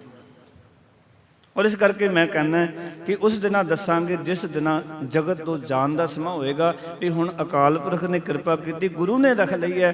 ਕਹਿੰਦੇ ਨੇ ਇਹ ਜਿਹੜੇ ਸਵਾਸ ਸਨ, ਇਹ ਸਵਾਸ ਵਿਕਾਰਾਂ ਤੋਂ ਬਿਨਾਂ ਜੀਵਨ ਸਫਲਾ ਹੋ ਗਿਆ। ਪਾਓ ਕਿ ਵਿਕਾਰਾਂ ਤੋਂ ਬਚ ਗਏ ਹਾਂ, ਆਖਰਲੇ ਦਮ ਤੱਕ ਕੋਈ ਦਾਗ ਨਹੀਂ ਲੱਗਿਆ। ਨਹੀਂ ਤੇ ਗੱਲ ਯਾਦ ਰੱਖਣਾ, ਜੀਵਨ ਵਿੱਚ ਕਿਸ ਪੜਾਅ ਤੇ ਜਾ ਕੇ ਕਿਵੇਂ ਦਾਗ ਲੱਗ ਜਾਏ ਪਤਾ ਨਹੀਂ ਲੱਗਦਾ। ਇਹ ਗੱਲ ਜੀਵਨ 'ਚ ਯਾਦ ਰੱਖਿਓ, ਕਿਸ ਪੜਾਅ ਤੇ ਜਾ ਕੇ ਕਦੋਂ ਅਸੀਂ ਦਾਗੀ ਹੋ ਜਾਈਏ ਪਤਾ ਨਹੀਂ। ਇਹ ਬੰਦਾ ਹੰਕਾਰ ਨਹੀਂ ਕਰ ਸਕਦਾ ਵੀ ਜੋ ਮੈਂ ਦਾਗੀ ਨਹੀਂ ਹਾਂ, ਮੈਂ ਕੋਈ ਐਸਾ ਕੰਮ ਕਰਦਾ ਹੀ ਨਹੀਂ ਹਾਂ। ਪਰ ਮਾਇਆ ਕਦੋਂ ਆਪਣਾ ਪ੍ਰਭਾਵ ਜੀਵਨ ਵਿੱਚ ਪਾ ਦੇਵੇ। ਇਸ ਕਰਕੇ ਭਗਤ ਜੀ ਕਹਿੰਦੇ ਨੇ, ਜਬ ਤਬ ਲਗ ਪ੍ਰਾਣੀ ਤਿਸੈ ਸਰੇਵੋ, ਜਬ ਲਗ ਘਟ ਮੈਂ ਸਾਸਾ। ਜਦੋਂ ਤੱਕ ਤੇਰੇ ਸਰੀਰ ਵਿੱਚ ਪ੍ਰਾਣ ਚੱਲ ਰਹੇ ਹਨ, ਪਾਓ ਕਿ ਆਖਿਰਲੇ ਸਵਾਸ ਤੱਕ ਉਸ ਨੂੰ ਯਾਦ ਕਰ, ਉਸ ਪਰਮਾਤਮਾ ਦਾ ਸਿਮਰਨ ਕਰਦੇ ਰਹੋ। ਪਤਾ ਨਹੀਂ ਕਦੋਂ ਜੀਵਨ ਦੇ ਵਿੱਚੋਂ ਉਹ ਗਿਰਾਵ ਆ ਜਾਵੇ, ਉਹ ਗਿਰਾਵਟ ਆ ਜਾਏ, ਕਦੋਂ ਤੂੰ ਡਿੱਗ ਜਾਏ। ਦੇਖੋ ਭਾਈ ਜੋਗਾ ਸੀ, ਇਹ ਭਾਈ ਜੋਗਾ ਵੀ ਬੜਾ ਹੁਕਮੀ ਬੰਦਾ ਸੀ, ਗੁਰੂ ਗੋਬਿੰਦ ਸਿੰਘ ਮਹਾਰਾਜ ਦਾ ਸਿੱਖ ਹੋਇਆ। ਭਾਈ ਜੋਗਾ ਇਤਨਾ ਆਗਿਆਕਾਰੀ ਸਿੱਖ ਸੀ ਕਿ ਗੁਰੂ ਸਾਹਿਬ ਦੇ ਹਰ ਹੁਕਮ ਦੇ ਅੱਗੇ ਸਭ ਕੁਝ ਵਾਰਨ ਵਾਸਤੇ ਤਿਆਰ ਰਹਿੰਦਾ ਸੀ, ਸਭ ਕੁਝ ਵਾਰ ਦਿੰਦਾ ਸੀ। ਗੁਰੂ ਸਾਹਿਬ ਔਰ ਕੁਦਰਤੀ ਹੁੰਦਾ ਕਿ ਜਿਹੜਾ ਜ਼ਿਆਦਾ ਹੁਕਮ ਮੰਨਦਾ ਹੈ, ਜ਼ਿਆਦਾ ਆਗਿਆਕਾਰੀ ਹੁੰਦਾ ਹੈ, ਔਰ ਇਹ ਚੀਜ਼ਾਂ ਹੌਲੀ ਹੌਲੀ ਅਹੰਕਾਰ 'ਚ ਤਬਦੀਲ ਹੋ ਜਾਂਦੀਆਂ ਵੀ ਮੈਂ ਤਾਂ ਬਹੁਤ ਆਗਿਆਕਾਰੀ ਹਾਂ, ਮੈਂ ਤਾਂ ਸਾਰੇ ਹੁਕਮ ਪਾਲਦਾ ਹਾਂ, ਮੈਂ ਕਦੀ ਹੁਕਮ ਅਦੂਲੀ ਨਹੀਂ ਕਰਦਾ। ਅੱਜ ਗੁਰੂ ਗੋਬਿੰਦ ਸਿੰਘ ਮਹਾਰਾਜ ਨੇ ਇਹਨੂੰ ਪਰਖਣਾ ਚਾਹਿਆ। ਭਾਈ ਜੋਗੇ ਨੂੰ ਸਿੱਖ ਭੇਜ ਦਿੱਤਾ, ਹੁਕਮਨਾਮਾ ਭੇਜ ਦਿੱਤਾ ਵੀ ਜਿਸ ਹਾਲਤ ਵਿੱਚ ਵੀ ਹੈ ਗੁਰੂ ਗੋਬਿੰਦ ਸਿੰਘ ਮਹਾਰਾਜ ਤੈਨੂੰ ਸੱਦਦੇ, ਯਾਦ ਕਰਦੇ ਮਹਾਰਾਜ। ਕਹਿੰਦੇ ਨੇ ਉਸ ਦਿਨ ਭਾਈ ਜੋਗੇ ਦਾ ਵਿਆਹ ਹੋ ਰਿਹਾ ਸੀ, ਆਨੰਦ ਕਾਰਜ, 2 ਲਾਵਾਂ ਹੋ ਗਈਆਂ ਸਨ। ਤੇ ਉਹ ਸਿੱਖ ਨੇ ਜਾ ਕੇ ਲਾਵਾਂ ਦੇ ਵਿਚਕਾਰ ਹੀ, ਕਿਉਂਕਿ ਲਿਖਿਆ ਸੀ ਵੀ ਜਿਸ ਹਾਲਤ ਵਿੱਚ ਹੈ ਉਸ ਹਾਲਤ ਦੇ ਵਿੱਚ ਮਹਾਰਾਜ ਸੱਦ ਰਹੇ ਨੇ, 2 ਲਾਵਾਂ ਹੋ ਗਈਆਂ, ਚਿੱਠੀ ਫੜਾ ਦਿੱਤੀ ਤੇ ਵਿੱਚ ਹੀ ਉੱਠ ਕੇ ਆ ਗਿਆ। ਲਾਵਾਂ ਪੂਰੀਆਂ ਨਹੀਂ ਕੀਤੀਆਂ, ਕਿਉਂਕਿ ਹੰਕਾਰ ਸੀ ਵੀ ਮੈਂ ਬਿਲਕੁਲ ਬਚਨ ਦਾ ਪੱਕਾ, ਵਚਨ ਦਾ ਸੂਰਾ, ਮੈਂ ਗੁਰੂ ਸਾਹਿਬ ਦੇ ਇੱਕ ਹੁਕਮ ਨੂੰ ਵੀ ਟਾਲ ਨਹੀਂ ਕਰ ਸਕਦਾ। ਬਸ ਗੁਰੂ ਸਾਹਿਬ ਦਾ ਹੁਕਮ ਆਇਆ, ਉੱਥੋਂ ਚੱਲ ਪਿਆ। ਅਨੰਦਪੁਰ ਸਾਹਿਬ ਆਇਆ, ਮਹਾਰਾਜ ਦੇ ਅੱਗੇ ਸੀਸ ਨਿਵਾ ਕੇ ਮੱਥਾ ਟੇਕ ਕੇ ਕਹਿੰਦਾ ਮਹਾਰਾਜ ਤੁਹਾਡਾ ਹੁਕਮ ਪਹੁੰਚਿਆ, ਉਸ ਵੇਲੇ ਮੈਂ ਪਹੁੰਚ ਗਿਆ। ਗੁਰੂ ਮਹਾਰਾਜ ਕਹਿੰਦੇ ਕੀ ਕਰਦੇ? ਮਹਾਰਾਜ ਨੂੰ ਪਤਾ ਸੀ, ਮਹਾਰਾਜ ਪਹਿਲਾਂ ਕੀ ਕਰਦਾ ਸੀ। ਮਹਾਰਾਜ ਮੇਰੇ ਆਨੰਦ ਕਾਰਜ ਹੋ ਰਹੇ ਸਨ, ਮੈਂ ਤੁਹਾਡਾ ਇਤਨਾ ਆਗਿਆਕਾਰੀ ਸਿੱਖ ਹਾਂ ਕਿ ਉਸ ਵੇਲੇ ਹੁਕਮ ਦੇ ਵਿੱਚ 2 ਲਾਵਾਂ ਛੱਡ ਕੇ ਤੁਹਾਡੇ ਕੋਲ ਆ ਗਿਆ। 2 ਲਾਵਾਂ ਰਹਿੰਦੀਆਂ ਸਨ। ਮਹਾਰਾਜ ਕਹਿੰਦੇ ਅਸੀਂ ਇਹ ਥੋੜ੍ਹੀ ਕਿਹਾ ਸੀ ਵੀ ਤੂੰ ਲਾਵਾਂ ਛੱਡ ਕੇ ਆ ਜਾ, ਉਹ ਤਾਂ ਕਾਰਜ ਪੂਰਾ ਕਰਨਾ ਸੀ। ਨਹੀਂ ਮਹਾਰਾਜ ਤੁਹਾਡਾ ਹੁਕਮ ਸੀ, ਤੁਹਾਡਾ ਹੁਕਮ ਸੁਣਿਆ, ਮੈਂ ਉਸ ਵੇਲੇ ਦੌੜਿਆ ਆਇਆ ਵੀ ਗੁਰੂ ਸਾਹਿਬ ਦਾ ਹੁਕਮ ਆਇਆ, ਮਹਾਰਾਜ ਜੀ ਦਾ ਹੁਕਮ ਆਇਆ, ਹੁਕਮ ਬਜਾਣਾ। ਹੁਣ ਇਹ ਗੱਲ ਜਦੋਂ ਆਖੀ ਤੇ ਇਹ ਗੱਲ ਅੰਦਰ ਹੰਕਾਰ ਦੇ ਵਿੱਚ ਬੋਲ ਸੀ ਉਹਦੇ ਵੀ ਮੈਂ ਕਿਤਨਾ ਆਗਿਆਕਾਰੀ ਸਿੱਖ ਹਾਂ, ਮੈਂ ਹਰ ਇੱਕ ਹੁਕਮ ਮੰਨਦਾ ਹਾਂ। ਮੈਂ ਕਈ ਵਾਰੀ ਬੇਨਤੀ ਕਰਦਾ, ਆਪਣੇ ਜੀਵਨ ਵਿੱਚ ਜਦੋਂ ਤੁਸੀਂ ਗੁਰੂ ਕੀ ਬਾਣੀ ਪੜ੍ਹਦੇ ਹੋ, ਸਤਸੰਗਤ ਕਰਦੇ ਹੋ, ਜੀਵਨ ਘੜਨ ਦਾ ਯਤਨ ਕਰਦੇ ਹੋ, ਉੱਥੇ ਆ ਕੇ ਤੇ ਉਹਨਾਂ ਨੂੰ ਤਾਂ ਬਿਲਕੁਲ ਅਹੰਕਾਰ ਨਹੀਂ ਕਰਨਾ ਚਾਹੀਦਾ। ਇੱਕ ਬੰਦਾ ਗੁਰਦੁਆਰੇ ਨਹੀਂ ਆਉਂਦਾ, ਬਾਣੀ ਨਹੀਂ ਪੜ੍ਹਦਾ, ਗੁਰੂ ਕੇ ਸ਼ਬਦ ਦੇ ਨੇੜੇ ਤੇੜੇ ਨਹੀਂ, ਉਹ ਹੰਕਾਰ ਕਰੇ ਉਸਦਾ ਚਲੇਗਾ। ਪਰ ਜੇ ਤੁਸੀਂ ਅਹੰਕਾਰ ਕਰਦੇ ਹੋ, ਤੁਸੀਂ ਉਸਦੇ ਨਾਲੋਂ ਵੀ ਫਿਰ ਥੱਲੇ ਹੋ, ਤੁਸੀਂ ਉਸਦੇ ਨਾਲੋਂ ਥੱਲੇ ਹੋ। ਕਿਉਂ? ਕਿਉਂਕਿ ਤੁਹਾਨੂੰ ਗਿਆਨ ਹੋਣ ਤੋਂ ਬਾਅਦ ਤੁਹਾਨੂੰ ਪਤਾ ਵੀ ਹੰਕਾਰ ਹੀ ਸਾਨੂੰ ਡੋਲਦਾ ਹੈ। ਜਬ ਹਮ ਹੋਤੇ ਤਬ ਤੂੰ ਨਾਹੀਂ, ਅਬ ਤੂੰ ਹੀ ਮੈਂ ਨਾਹੀਂ। ਤੁਹਾਨੂੰ ਸਮਝ ਹੋਣ ਤੋਂ ਬਾਅਦ ਇਹ ਹੰਕਾਰ ਹੀ ਕਾਰਨ ਬਣਦਾ ਹੈ ਰੱਬ ਤੋਂ ਵਿਛਦਾ, ਤੇ ਉਸ ਨੂੰ ਤੇ ਸਮਝ ਨਹੀਂ ਜਿਹੜਾ ਬੰਦਾ ਹੰਕਾਰ ਕਰੇ। ਪਰ ਜਿਹੜਾ ਪਾਠ ਪੂਜਾ ਕਰਕੇ, ਗੁਰਦੁਆਰੇ ਸਤਸੰਗਤ ਕਰਕੇ, ਬਾਣੀ ਪੜ੍ਹ ਕੇ, ਉਹ ਵੀ ਹੰਕਾਰ ਕਰ ਰਿਹਾ। ਤੇ ਗੁਰੂ ਸਾਹਿਬ ਨੇ ਉਸ ਨੂੰ ਉਹਨਾਂ ਲੋਕਾਂ ਨਾਲੋਂ ਵੀ ਥੱਲੇ ਆਖਿਆ ਵੀ ਤੂੰ ਉਹਨਾਂ ਨਾਲੋਂ ਵੀ ਥੱਲੇ ਹੈ।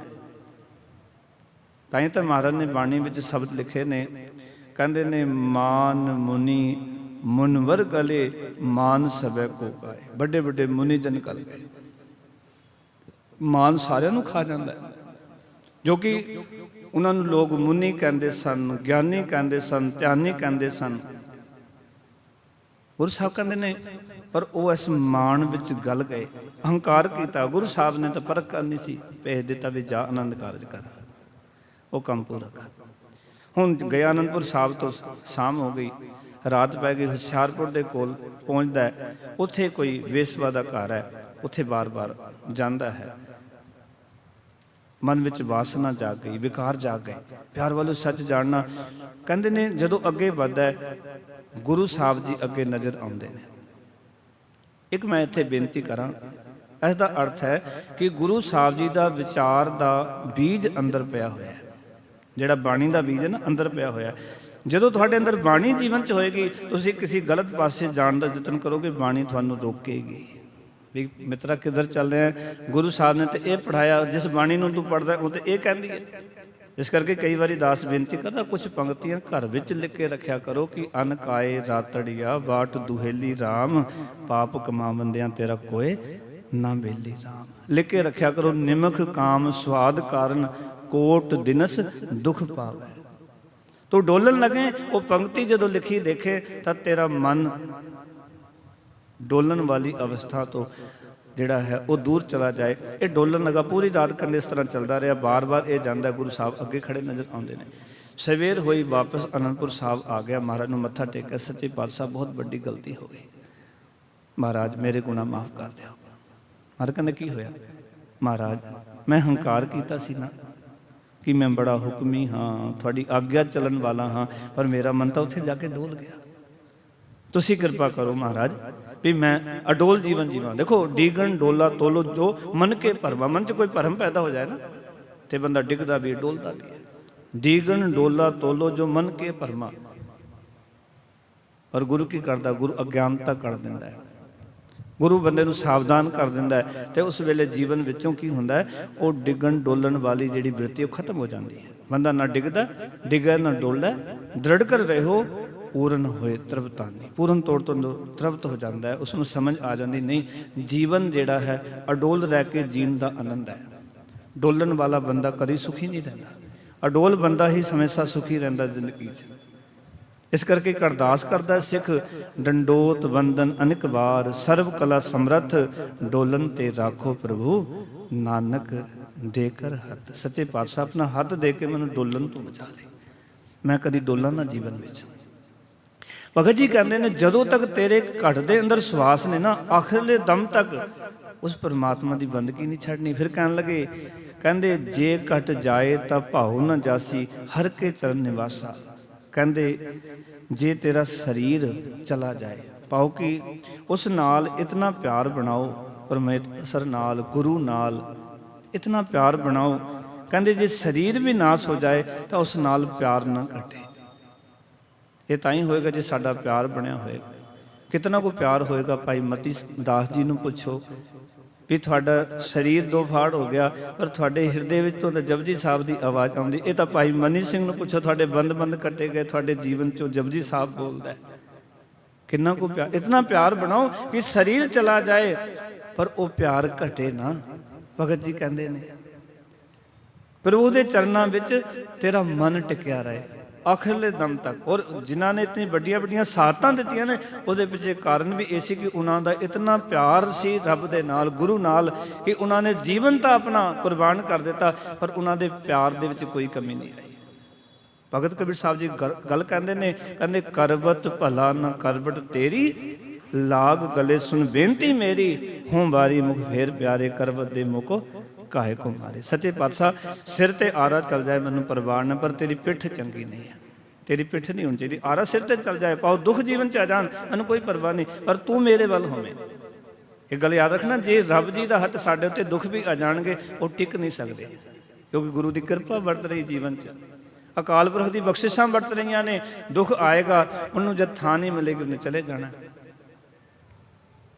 ਜੇ ਕਿਰਪਾ ਬਣ ਗਈ ਨਾ, ਪਰਮੇਸ਼ਰ ਦਿੱਤਾ ਬੰਨਾ, ਦੁਖ ਰੋਗ ਕਾ ਡੇਰਾ ਪੰਨਾ, ਆਨੰਦ ਕਰਨ ਨਰ ਨਾਰੀ, ਹਰ ਹਰ ਪ੍ਰਭ ਕਿਰਪਾ ਤਾਰੀ। ਜੇ ਉਹਦੀ ਕਿਰਪਾ ਹੋ ਗਈ ਵਾਹਿਗੁਰੂ ਜੀ ਦੀ, ਫਿਰ ਜਦੋਂ ਥਾਂ ਹੀ ਨਹੀਂ ਕੋਈ ਚੀਜ਼ ਉੱਥੇ ਰੁਕਦੀ ਜਿੱਥੇ ਰੁਕਣ ਵਾਸਤੇ ਥਾਂ ਹੋਵੇ। ਤੁਹਾਡੇ ਜੀਵਨ 'ਚ ਦੁੱਖ, ਸੋਗ, ਚਿੰਤਾਵਾਂ, ਝੋਰੇ ਤਾਂ ਰੁਕਣਗੇ ਜੇ ਤੁਹਾਡੇ ਅੰਦਰ ਥਾਂ ਹੈ। ਜੇ ਤੁਸੀਂ ਗੁਰੂ ਸਾਹਿਬ ਦੀ ਬਾਣੀ ਨੂੰ ਪੜ੍ਹ ਕੇ ਚਿੰਤਾ ਰਹਿਤ ਹੋ ਗਏ ਹੋ, ਤੇ ਚਿੰਤਾ ਜੇ ਕੋਈ ਆ ਵੀ ਗਈ ਨਾ, ਕੋਈ ਐਸਾ ਕੰਮ ਜੀਵਨ 'ਚ ਵਰਤ ਜਾਂਦਾ, ਘਾਟੇ ਵਾਧੇ ਜੀਵਨ 'ਚ ਚੱਲਦੇ ਰਹਿੰਦੇ ਨੇ। ਚਿੰਤਾ ਆਏਗੀ ਪਰ ਤੁਹਾਡੇ ਕੋਲ ਉਹ ਚਿੰਤਾ ਟਿਕ ਨਹੀਂ ਸਕੇਗੀ। ਇਸ ਕਰਕੇ ਭਗਤ ਜੀ ਕਹਿੰਦੇ ਇਤਨਾ ਪ੍ਰੇਮ ਬਣਾਓ। ਫਿਰ ਅਗਲੇ ਵਚਨ ਕਰਦੇ ਨੇ, ਸਮਝਾਉਣ ਲਗੇ, ਕਹਿੰਦੇ ਜਿਸ ਕੋ ਸ਼ਬਦ ਵਸਾਵੇ ਅੰਤਰ, ਚੁਕੈ ਤਿਸੈ ਪਿਆਸਾ। ਕਹਿੰਦੇ ਪ੍ਰਭੂ ਆਪ ਜਿਸ ਮਨੁੱਖ ਦੇ ਮਨ ਵਿੱਚ ਆਪਣੀ ਸਿਵ ਸਲਾਹ ਦੀ ਬਾਣੀ, ਆਪਣਾ ਸ਼ਬਦ ਵਸਾ ਦਿੰਦਾ ਹੈ। ਕਦੇ ਵੀ ਹੰਕਾਰ ਨਾ ਕਰਿਓ। ਜੇ ਕੋਈ ਬੋਲ ਅੰਦਰ ਵਸ ਗਿਆ, ਗੁਰੂ ਕੀ ਕੋਈ ਗੱਲ ਅੰਦਰ ਘਰ ਗਈ ਨਾ ਸਾਡੇ, ਤੇ ਇਹ ਕਹੋ ਵੀ ਇਹ ਤਾਂ ਮੇਰੇ ਕਰਕੇ ਹੋਇਆ ਸਾਰਾ ਕੁਝ, ਮੈਂ ਵਸਾਈ ਇਹ ਗੱਲ ਹੈ, ਇਹ ਗੁਰੂ ਸਾਹਿਬ ਦੀ ਗੱਲ ਦੇ ਉੱਤੇ ਮੈਂ ਪਹਿਰਾ ਦਿੰਦਾ ਨਹੀਂ। ਮਹਾਰਾਜ ਕਹਿੰਦੇ ਜਿਸ ਦੇ ਉੱਤੇ ਉਹ ਅਕਾਲ ਪੁਰਖ ਕਿਰਪਾ ਕਰਦਾ, ਆਪਣੀ ਸਿਵ ਸਲਾਹ ਦੀ ਬਾਣੀ ਜਿਸ ਦੇ ਹਿਰਦੇ 'ਚ ਵਸਾ ਜਾਂਦਾ, ਜਿਸ ਕੋ ਸ਼ਬਦ ਵਸਾਵੇ ਅੰਤਰ, ਚੁਕੈ ਤਿਸੈ ਪਿਆਸਾ। ਉਸ ਦੀ ਮਾਇਆ ਦੀ ਤ੍ਰੇਹ ਮਿਟ ਜਾਂਦੀ, ਉਹਦੀ ਪਿਆਸ ਬੁਝ ਜਾਂਦੀ ਜੀਵਨ 'ਚ। ਫਿਰ ਕਹਿਣ ਲੱਗੇ, ਕਹਿੰਦੇ ਹੁਕਮੈ ਬੁਝੈ ਚੋਪੜ ਖੇਲੈ, ਮਨ ਜਿਨ ਢਾਲੇ ਪਾਸਾ। ਕਹਿੰਦੇ ਉਹ ਰਜਾ ਵਿੱਚ ਰਾਜੀ ਰਹਿਣ ਦੀ ਚੋਪੜ ਹੀ ਖੇਡਦਾ ਹੈ। ਦੇਖੋ ਸਭ ਤੋਂ ਵੱਡਾ ਧਰਮ ਹੈ ਉਸਦੀ ਰਜਾ ਵਿੱਚ ਰਾਜੀ ਰਹਿਣਾ।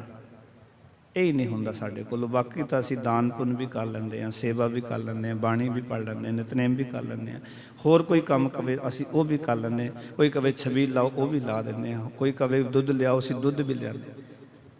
ਪਰ ਸਭ ਤੋਂ ਔਖਾ ਕੰਮ ਹੈ ਉਸਦੀ ਰਜਾ ਵਿੱਚ ਰਾਜੀ ਰਹਿਣਾ। ਇਹ ਅਸੀਂ ਚੋਪੜ ਦੀ ਬਾਜੀ ਖੇਡਣੀ ਹੈ, ਰਜਾ ਵਿੱਚ ਰਹਿਣਾ।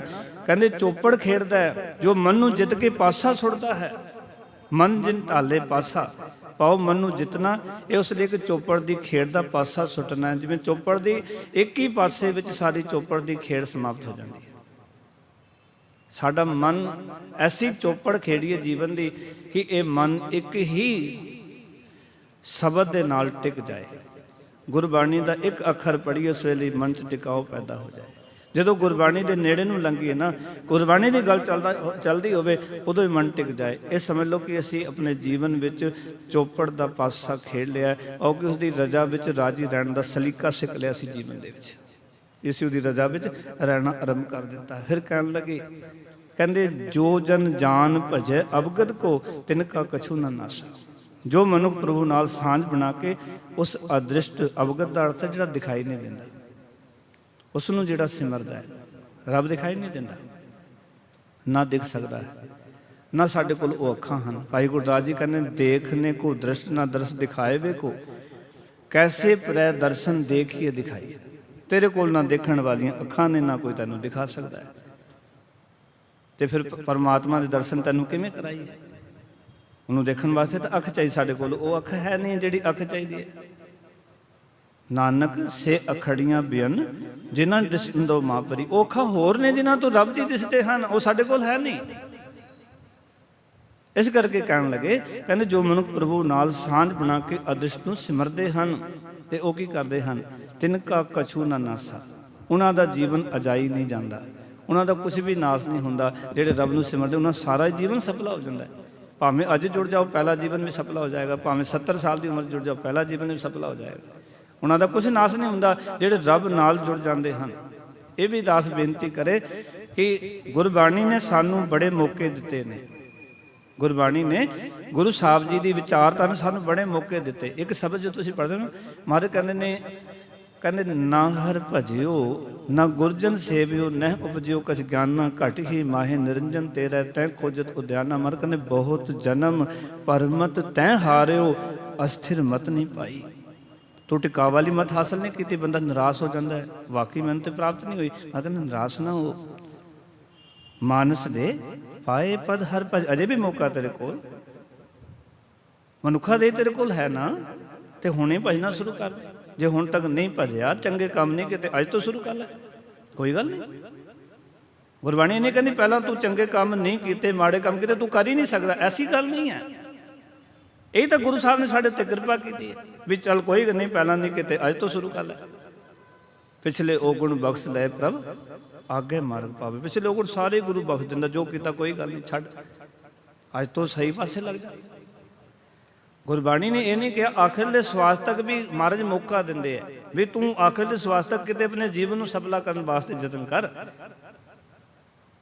गुरु साहब ने बड़े मौके दिते। इस करके महाराज कहते जो जन जान भजै अवगत को तिनका कछु ना नासा।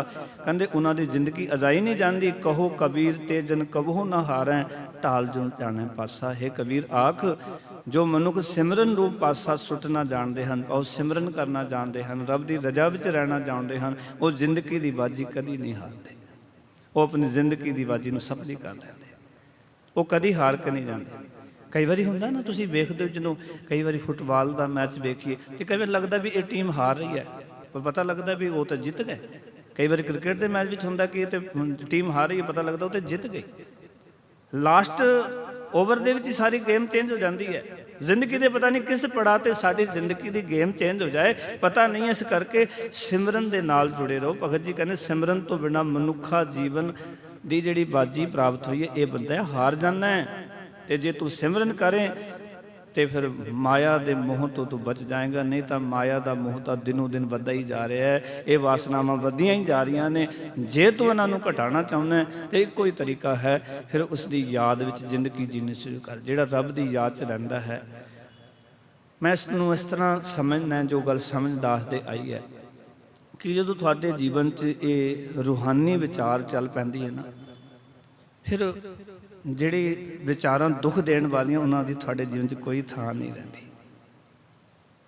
जिहड़ी चीज़ां तुहानूं दुखी कर रही ने ना, सता रही ने, तंग कर रही ने, कोई थां नहीं रहिंदी जदों तुहाडे जीवन च ये विचारधारा चल पैंदी है। उत्थों तुच्छ जापदियां, छोटियां जापदियां तो कुछ है ही नहीं। जदों कोई ये सुख लै लैंदा ना, फिर वो दुनियावी दुख भी उसदे वास्ते कुछ नहीं है। वो कहता है ही कुछ नहीं, दुख ना ही सब सुखी है रे, एक ही एक है नित है, बुरा नहीं सब भला ही है रे, हार नहीं सब जित है। बुरा है ही नहीं कुछ भी, कहते भला ही भला है, हार है ही नहीं, मैं तो जित रहा। असी अपने जीवन को इस तरह का घड़िए, ये तां होएगा जदों असी ये गल मन लांगे कि हम नहीं चंगे, बुरा नहीं कोई, मैं चंगा नहीं है, संसार च कोई बुरा नहीं है, तो चंगा नहीं है तो क्यों नहीं बन पाया। मैं चंगा बनने वास्ते गुरु नूं पुछां मैं चंगा किवें बनांगा। जदों आपां गुरु कोल बैठांगे, गुरु की बाणी पढ़ांगे, फिर असी चंगा बनने वास्ते ਆਪਣੇ ਜੀਵਨ ਉਸ ਪਾਸੇ ਲਾਵਾਂਗੇ। ਇਤਨੇ ਵਚਨ ਪ੍ਰਵਾਨ ਆਪ ਸਾਰਿਆਂ ਦਾ ਬਹੁਤ ਧੰਨਵਾਦ ਜੀ। ਆਇਆਂ ਨੂੰ ਬੜੇ ਪ੍ਰੇਮ ਨਾਲ ਗੁਰੂ ਕੀ ਬਾਣੀ ਨੂੰ ਆਪ ਜੀ ਨੇ ਸਰਵਣ ਕੀਤਾ। ਗੁਰੂ ਸਾਹਿਬ ਆਪ ਕਿਰਪਾ ਕਰਨ ਜੋ ਬਚਨ ਸੁਣੇ ਵਿਚਾਰੇ ਸਾਡੇ ਜੀਵਨ 'ਚ ਵਸ ਜਾਣ, ਤਾਂ ਕਿ ਅਸੀਂ ਜੋ ਕਹਿੰਦੇ ਹਾਂ ਸੁਣਦੇ ਹਾਂ ਉਹ ਆਖਿਆ ਸੁਣਿਆ ਸਾਡਾ ਸਫਲਾ ਹੋਵੇ ਜੀ। ਵਾਹਿਗੁਰੂ ਜੀ ਕਾ ਖਾਲਸਾ, ਵਾਹਿਗੁਰੂ ਜੀ ਕੀ ਫਤਿਹ।